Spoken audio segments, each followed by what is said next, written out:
আসসালামু আলাইকুম এভরিওয়ান, স্বাগতম আয়েশা ব্লগে। আজকের ভিডিওতে থাকতেছে কোথায় কোথায় গিয়েছিলাম, কি কি কেনাকাটা করলাম। প্রথমে গিয়েছিলাম স্বপ্নতে একটা জিনিস কেনার জন্য, ট্রপিক্যাল ক্রিম। আর আসলে এই মাল জিনিস দেখতে না অনেক ভালো লাগে, অনেক প্রকার জিনিস আছে, তাই ঘুরে ঘুরে দেখতেছিলাম। এগুলো যা দেখে মন চায় সব কিছুই কিনতে। নতুন হয়েছে আমাদের এলাকায় স্বপ্ন, এর আগে আমাদের এখানে স্বপ্ন ছিল না, স্বপ্নটা নতুন আসছে। নতুন হিসাবে ভালোই চলে, কিন্তু এখানে এমনি মাছ মাংস, অন্য এলাকায় তো বড় বড় শহরে মাছ মাংস পাওয়া যায়, এখানে তা পাওয়া যায় না। এমনি শুকনো যাবতীয় অনেক জিনিসই পাওয়া যায়, চাল ডাল তেল প্রয়োজনীয় অনেক জিনিসপত্র পাওয়া যায়, যেগুলো এমনি দোকানে না পাওয়া। আমি গিয়েছিলাম মূলত একটু ট্রপিক্যাল ক্রিম কেনার জন্য, কেক বানানোর জন্য। আমার মেয়েটা কেক খেতে অনেক পছন্দ করে। তো এখানে আবার ট্রপিক্যালটা ছিল না, ভিভো ছিল। আমার অবশ্য ভিভোর থেকে ট্রপিক্যালটা বেশি ভালো লাগে, ওর ফ্লেভারটা অনেক সুন্দর, অনেক সুন্দর একটা স্মেল বেরোয়। আমার মেয়ের প্রায় বাইরে থেকে কেক কিনে দিতে হয়, তা ভাবলাম যে একটু ট্রাই করি বাসায় যদি তৈরি করা যায়, তাহলে এরকম প্রতিদিন আর কেনা লাগবে না। আর আসলে বাইরে থেকে একটা কেক কেনা প্রাইসও অনেক বেশি পড়ে যায়, তার থেকে বাসায় বানালে সে ভালোভাবে খেতেও পারবে, আর আমার একটু সাশ্রয়ী হবে। তাই এখানে খুঁজতে আসছিলাম, তো বলতেছিল যে এখানে আসলে ট্রপিক্যালটা নাই। তারপর একটু কোকো পাউডার দেখতেছিলাম। এখানে আমি যে কোকো পাউডারটা খুঁজতেছিলাম ওটাও পাচ্ছিলাম না। ওইখান থেকে জাস্ট 2 প্যাকেট বিস্কুট কিনে চলে আসলাম। তারপরে এখানে আমাদের এখানে আরেকটা বড় মার্কেট হয়েছে, বিগ বাজার। এখানে ওরকম স্বপ্নের মতো অনেক কিছুই পাওয়া যায়। এখানে গেলাম, যাওয়ার পরে এখান থেকে এদের এখানে ট্রপিক্যালটা ছিল না, কিন্তু তারা অন্য একটা দোকান থেকে ট্রপিক্যালটা এনে দিল।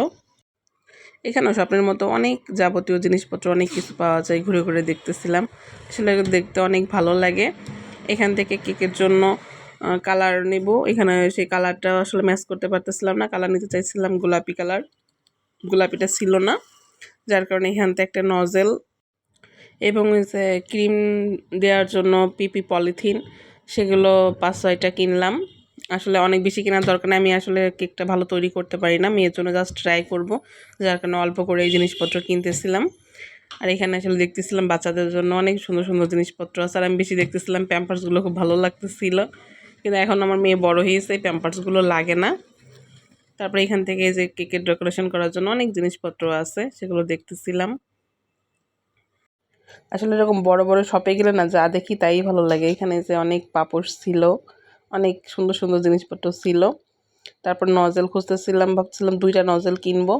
আর একটা নজেল খুঁজতেছিলাম বাস্কেট ডিজাইন করে, সেই নজেলটাও এখানে পাইনি, যার কারণে এখান থেকে এই পলি ব্যাগগুলো এবং একটা নজেল নিয়ে চলে আসলাম। তারপর এখানে আমাদের আরেকটা বড় শপ আছে, এটা হলো সর্দার। এটা অনেক বড় বড় 3টা 4টা হয়েছে, ছোট শহর হিসাবে অনেক কিছু পাওয়া যায় এখান থেকে। আমি যে একটা র্যামেনের 3x স্পাইসি নুডলস কিনলাম। আসলে এটার দাম এত বেশি, 160 টাকা এক প্যাকেট নুডলসের দাম, কিন্তু আমার অনেক খেতে ইচ্ছা করতেছিল। পরে ওইখান থেকে বের হয়ে একটু ফলের দোকানে গেলাম, এখান থেকে 1 কেজি আপেল এবং 1 কেজি বেদানা নেওয়া হলো। এরপর বাইরে আসছে, আমার হলো মুড়ি মাখানো অনেক পছন্দ, এখান থেকে মুড়ি মাখানো খেয়ে বাসার জন্য এই যে একটু গরুর ভুঁড়ি কিনে নিয়ে আসলাম। তারপর পেঁয়াজি বেগুনি ছোলা এই খাবারগুলো কিনে নিয়ে আসলাম, বাসায় চলে আসলাম। আমার মেয়ে এই খাবারগুলো অনেক পছন্দ করে। তারপরে এই যে ক্রিম নিয়ে আসছিলাম, সেই ক্রিমটা, পলি ব্যাগ। আর যখন এই নুডলসটা খাবো তখন আপনাদের সাথে শেয়ার করব। সবাইকে ধন্যবাদ।